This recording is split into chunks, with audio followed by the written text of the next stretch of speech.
हाल ही में भारतीय रेलवे को बदलने के लिए केंद्रीय बजट 26-27 में कितने निवेश की घोषणा हुई है। ठीक है, देखिए एकवर्थ कमेटी, शायद आपको नाम याद होगा, एकवर्थ समिति जो है ना, इस एकवर्थ समिति ने रेल बजट जो है इसको लिखना, इसको आम बजट जो है इससे अलग कर दिया। ठीक है, दो दोस्तों आपके ये अलग अलग दोस्तों बजट जो आपके इसको पृथक कर दिया था, आपको ध्यान रखना है। ठीक है, फिर दोस्तों आपके 17 के अंदर क्या हुआ, 17 के अंदर आपके एक कमेटी बनती है, विवेक देबरॉय कमेटी। कौन सी बनती है?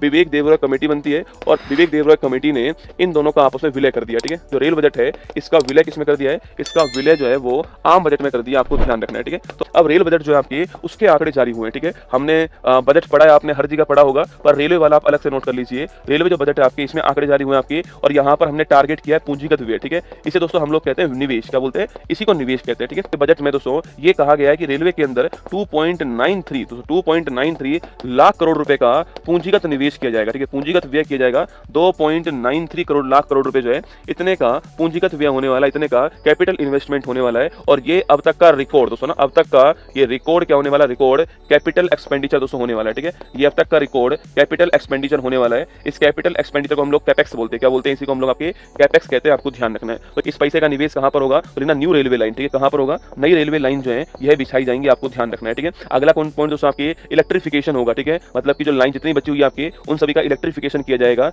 ये भी आपको ध्यान रखना है। विद्युतीकरण होगा, आपको नोट करना है। ठीक है, 7 हाई स्पीड दोस्तों रेल कॉरिडोर बनेंगे, तो उनके लिए पैसा कहां से आएगा रसगुल्ला? और यहीं से आएगा दोस्तों। 7 हाई स्पीड रेल कॉरिडोर बनाए जाएंगे, ये मैंने आपसे कहा था ना, तो उनके लिए पैसा कहां से आएगा? यहीं से आएगा। ठीक है, अच्छा ये 7 दोस्तों कौन कौन से हैं, तो आप एक बार नोट कर दीजिए नाम जो है। ठीक है, बनारस सिलीगुड़ी। ठीक है, बनारस सिलीगुड़ी जो आपके यह आपके जो रेल हाई स्पीड कॉरिडोर है यह तैयार होगा, आपको ध्यान रखना है। ठीक है, दिल्ली से बनारस लिखिएगा, दिल्ली से बनारस जो है ये भी आपको ध्यान रखना है। ठीक है, दिल्ली से दोस्तों बनारस और बनारस से सिलीगुड़ी आपको ध्यान रखना है। इसके अलावा दोस्तों मुंबई से पुणे लिखिएगा, मुंबई से पुणे जो है ये आप नोट कीजिए, आपकी ये भी एक rail speed high speed corridor जो है यह बनाया जाएगा। ठीक है, मुंबई से पुणे। ठीक है, पुणे से हैदराबाद लिखना, मुंबई से पुणे, पुणे से हैदराबाद। ठीक है, मुंबई से पुणे, पुणे से दोस्तों हैदराबाद, आपके हैदराबाद से बेंगलुरु लिखना, हैदराबाद से बेंगलुरु लिखिएगा, हैदराबाद से बेंगलुरु है ना, बेंगलुरु जो आपके यहाँ पर। ठीक है, तो मुंबई से पुणे, पुणे से हैदराबाद दोस्तों, हैदराबाद से कहां पर? बेंगलुरु, और हैदराबाद से कहां पर? चेन्नई लिखना, हैदराबाद से कहां पर? आपके हैदराबाद से आपकी चेन्नई, आपको ध्यान रखना। कितना हो गया आपके? 1 2 3 3 3 6 हो गए दोस्तों, एक रह गया, बताओ फटाफट से कौन सा रह गया आपके, बताओ फटाफट से।